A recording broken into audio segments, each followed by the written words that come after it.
Assalamualaikum warahmatullahi wabarakatuh. Bapak Ibu Dewan Juri yang kami hormati. Perkenalkan, saya Yuyun Khairatul Anis, mahasiswa pendidikan profesi guru batch 2 dari LPTK Universitas Negeri Malang. Dengan NIM 234174917296.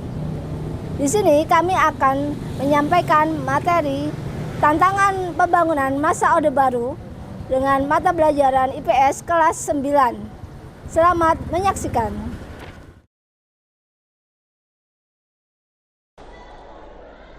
Assalamualaikum.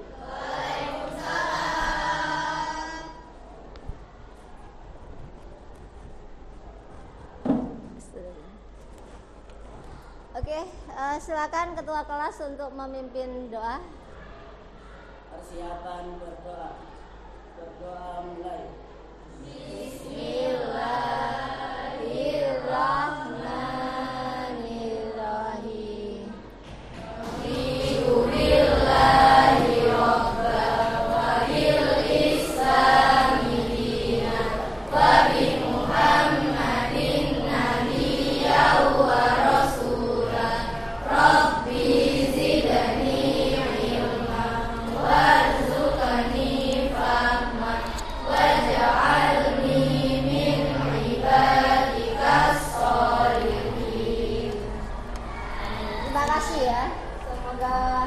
Pagi hari ini kita dengan berdoa kita mendapat rahmat Allah Subhanahu wa taala. Oke, Ustazah akan mengecek siapa yang hari ini tidak masuk. Masuk semua. Oke. Alhamdulillah. Oke, Ustazah absen dulu ya. Aden, Alexandra, Amira, Ananda, Akila, Ardan, Asila, Aurelia, Azifa, Eka, Wamila. Oke, alhamdulillah ada semua ya. Semoga di pagi hari ini kita semua dalam keadaan sehat walafiat. Oke, apakah kalian masih semangat belajar hari ini? Masih. Buat kalian sudah nyaman tidak ini kelasnya? Ya, semoga kita tetap semangat ya sebelum mengikuti pembelajaran IPS. Sebelum kita lanjut ke materi, Ustazah mau bertanya ya kepada kalian. Tadi yang berangkat ke madrasah kalian diantar siapa? Orang tua semua atau ada yang naik sepeda? Oh, driver gitu ya. Oke. Kalian tadi sebelum berangkat ke MTS ya, kalian melewati gedung apa saja? Ada yang bisa jawab? Gedung apa saja yang kalian lewati? Ya, silakan Isa, gedung apa saja yang kamu lewati? Isa? Rumah sakit.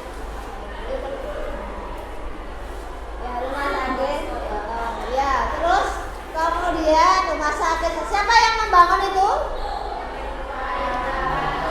Ya, pemerintah gitu ya. Oke, hari ini materi sebelumnya kita sudah belajar tentang Orde Lama ya. Masih kan ya? Kita lanjut ke materi ini. Pembangunan masa Orde Baru. Oke, tujuannya apa? Tujuan pembelajaran dari materi kita hari ini yaitu tantangan pembangunan pada masa Orde Baru adalah ini ya. Kalian menjelaskan sekilas ya pembangunan masa Orde Lama sampai ke Orde Baru. Kemudian analisis kebijakan Orde Baru dan sosial ekonomi ya, politik, pendidikan dan kesehatan, dan kalian bisa mengevaluasi potensi dan tantangan ya. Jadi apa? Pembangunan pada masa Orde Baru dengan kelompok gitu ya. Jadi nanti kalian akan berkelompok. Oke, kita akan lanjutkan. Sebelum kita lanjutkan, lihat gambar apakah ini? Ya, sudah tahu ya ini ya.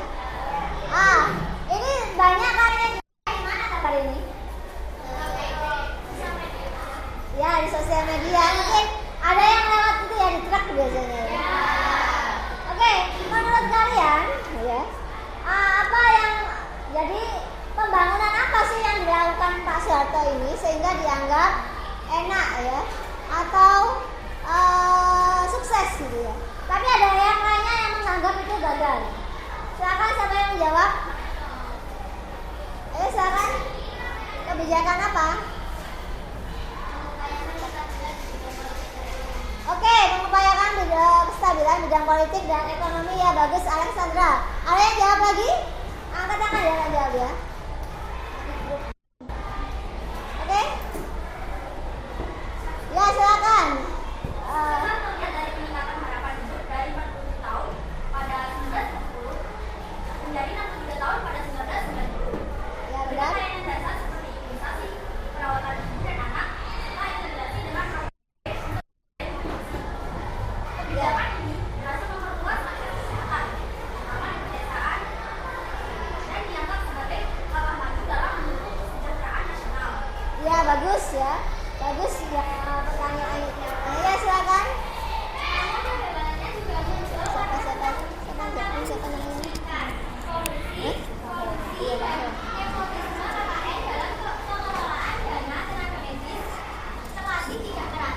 ya benar ya jawabannya Rahel ya. Oke, itu tadi ya. Jadi ada yang menganggap beliau itu sukses ya, ada yang menganggap gagal gitu ya. Karena apa? Ya kebijakannya yang ada sampai sekarang ya. Kemudian sebelum kita lihat video pendek sebentar.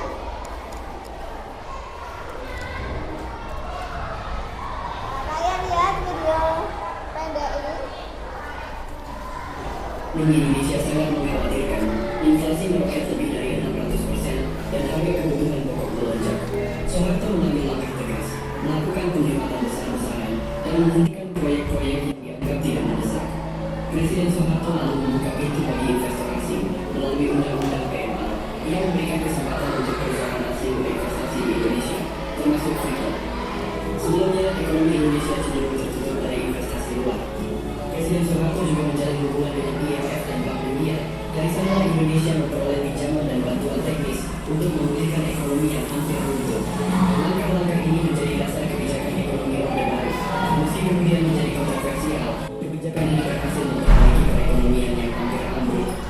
Awal pemerintahan. Oke ya, ini tadi awal bagaimana Orde Baru muncul.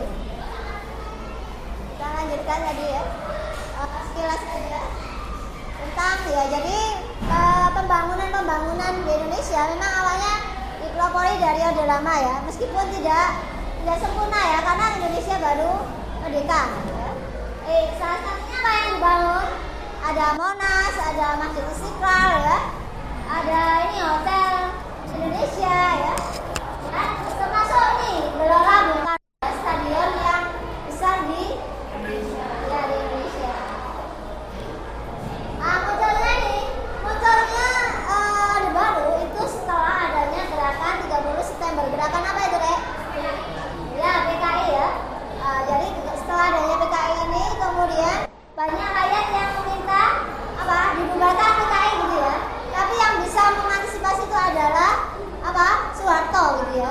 Melalui surat perintah 11 Maret yang diberikan oleh Presiden Soekarno ya. Sehingga kemudian dari surat itulah sebagai landasan munculnya Orde Baru. Oke, kita lanjutkan kebijakannya apa? Kebijakannya apa saja? Ya, yang bisa kita rasakan sebagian ada puskesmas, ya, sekolah, terus apa lagi? Ya, kemudian apa lagi? Ada marga berencana ya, yang ada termasuk posyandu ya, pendidikan ya. Sekarang banyak ya sekolah ya. Ya, sebelum ada Orde Baru sekolah sangat langka. Nah, ini termasuk pertanian ya. Jadi bayangkan pada waktu itu kita mengalami inflasi ya. Jadi banyak kelaparan, kemiskinan lainnya, adanya program dari Revolusi Hijau, kemudian apa? Banyak petani kita yang sukses ya. Termasuk ini ya program transmigrasi. Ya. Sekarang kita lanjutkan dari tadi ya video tadi.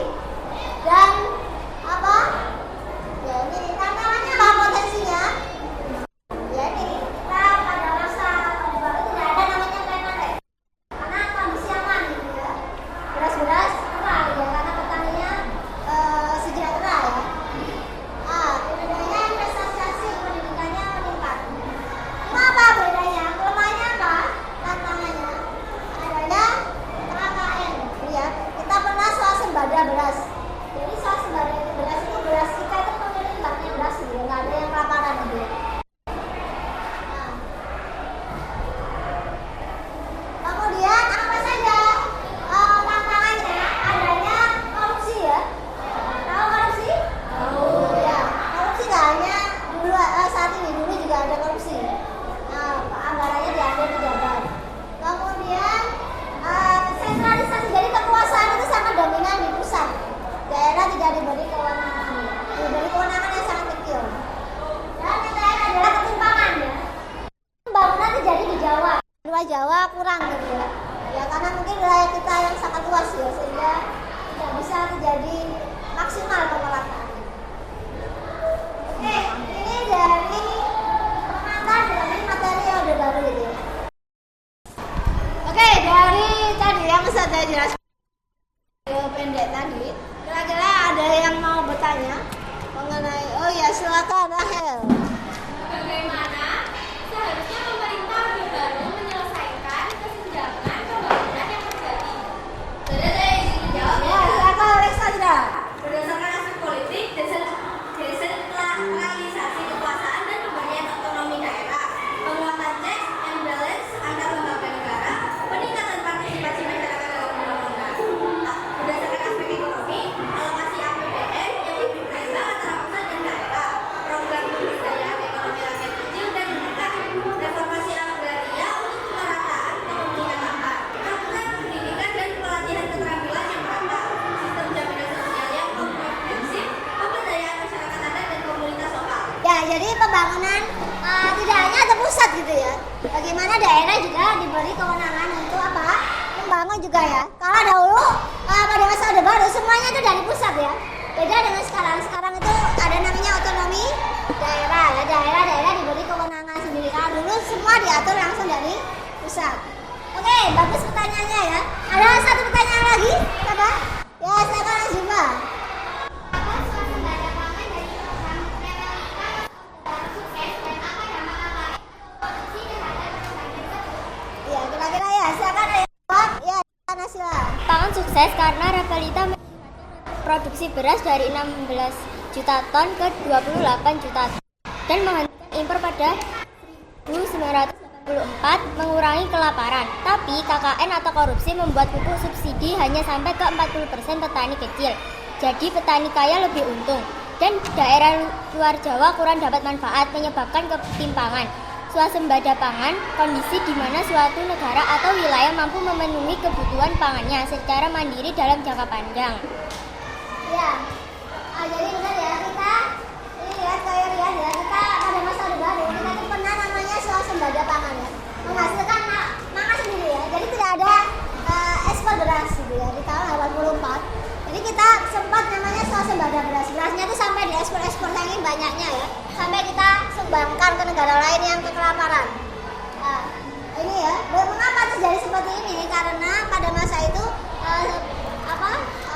Presiden Soeharto itu sangat fokus ya pada namanya sektor pertanian dengan adanya revolusi hijau. Seperti ini. Jadi ada intensifikasi pertanian.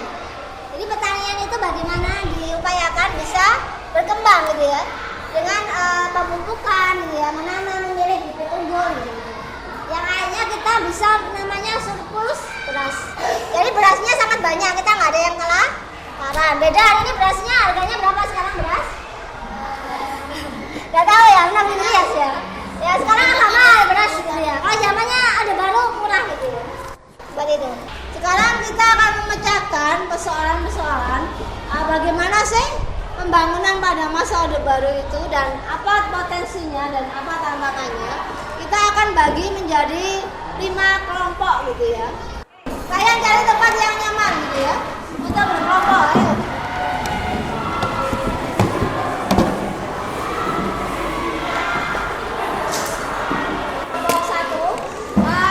Kebijakan ekonomi pada masa Orde Baru di bidang ekonomi ya, khususnya swasembada pangan ya. Kita akan membahas ini. Kelompok 2.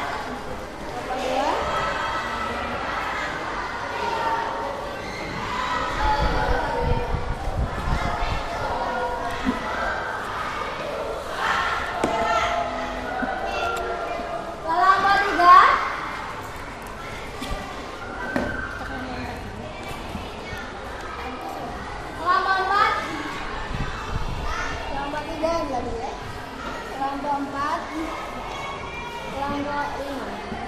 Oke, silakan duduknya. Ada badukan ya duduknya. Silakan duduknya. Kalian selesaikan lembar kerja peserta didik yang saya berikan. Ini juga dalam waktu 10 menit ya.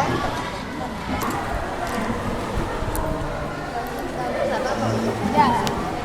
Oke, silakan kalian bisa menggunakan ini ya.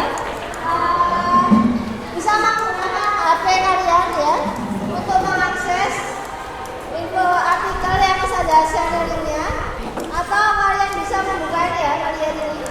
Atau bisa kalian scan. Ini ada barcode ini ya. Ini ada isi informasi ya. Silakan kalian scan barcode-nya. Untuk mendapatkan sumber belajar. Oke, silakan.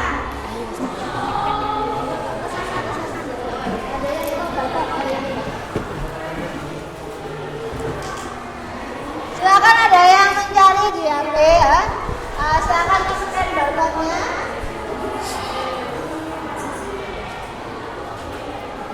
Sekarang saya akan kembali video itu.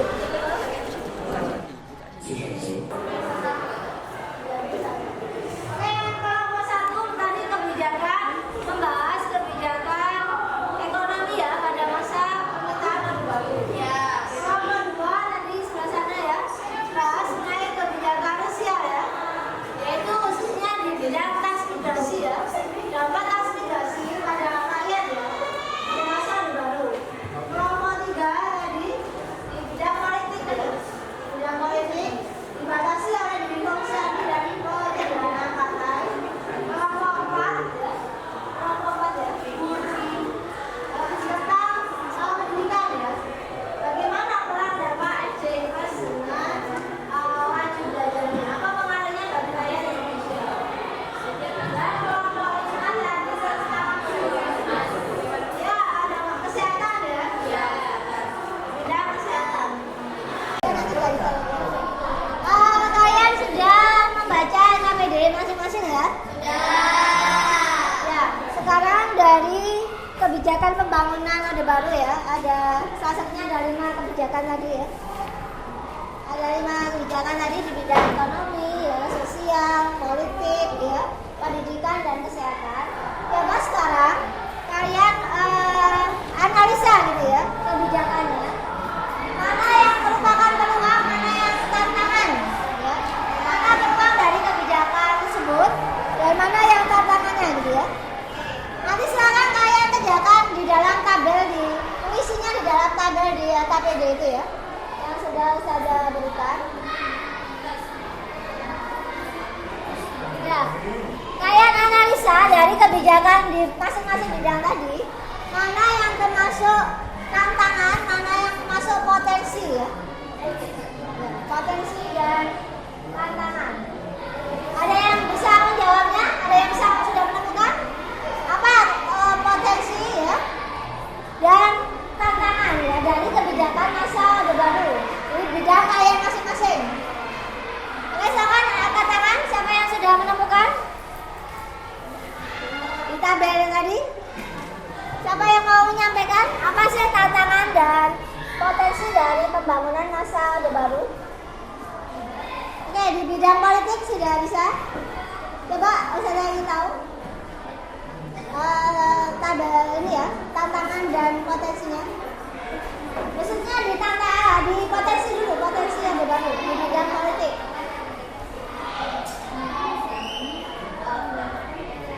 Yang keras ya, yang keras ya. Fungsi ABRI memberikan peran ganda militer dalam keamanan dan pembangunan. Oke, itu tantangan apa potensi? Kebijakan. Oh iya, kebijakannya ya. Kebijakan di fungsi ABRI ya. Coba diulangi lagi. Kebijakannya yaitu dui fungsi ABRI memberikan peran ganda militer dalam keamanan dan pembangunan. Penyederhanaan partai membatasi menjadi Golkar, PPP, PDI untuk kestabilan. Oke, jadi kebijakan di bidang politik salah satunya adalah dui fungsi ABRI ya, untuk menjaga keamanan ya, dan penyederhanaan partai untuk menjadi 3 partai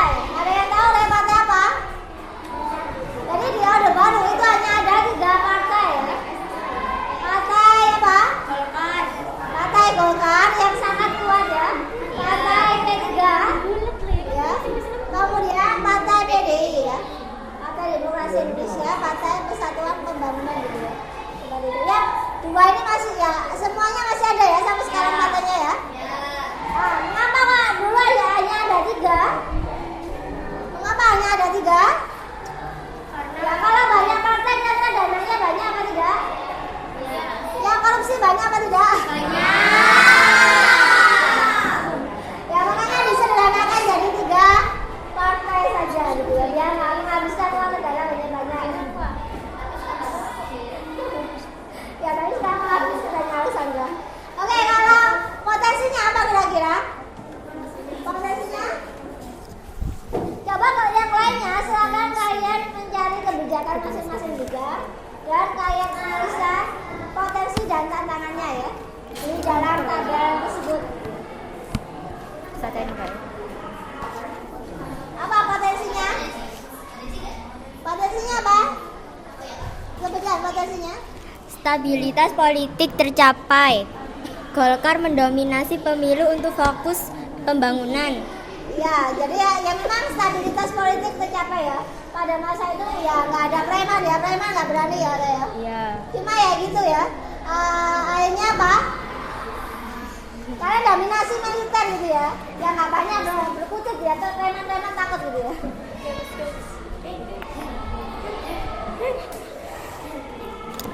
Silakan kelompok lain menganalisa kebijakannya sama kebijakannya, tantangan dan potensinya di dalam tabel. Kebijakannya levelnya fokus pada pertanian untuk mencapai swasembada pangan melalui BIMAS atau INMAS. Oke, ini bidang ekonomi ya kebijakannya ya. Keberhasilannya produksi beras naik dari 16 juta ton di tahun 1970 ke 28 juta ton pada tahun 1994. Ya. Beras berarti pada 1984. Tantangannya KKN menyebabkan distribusi pupuk tidak merata, kesenjangan antar petani kaya dan miskin. Solusinya transparansi distribusi sumber daya melalui pengawasan digital melalui aplikasi monitoring subsidi langsung untuk petani kecil melalui transfer bank. Ya, benar ya.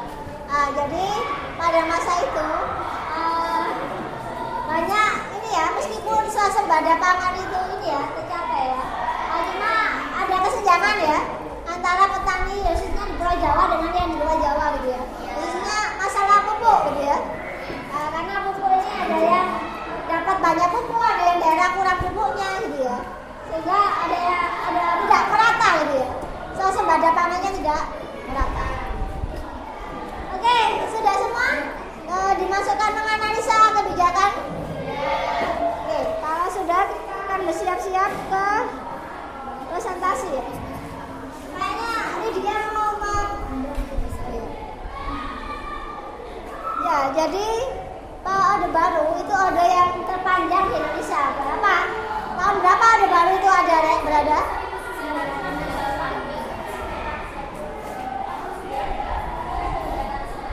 Ya benar ya. Berapa? Oke. Dia baru aja.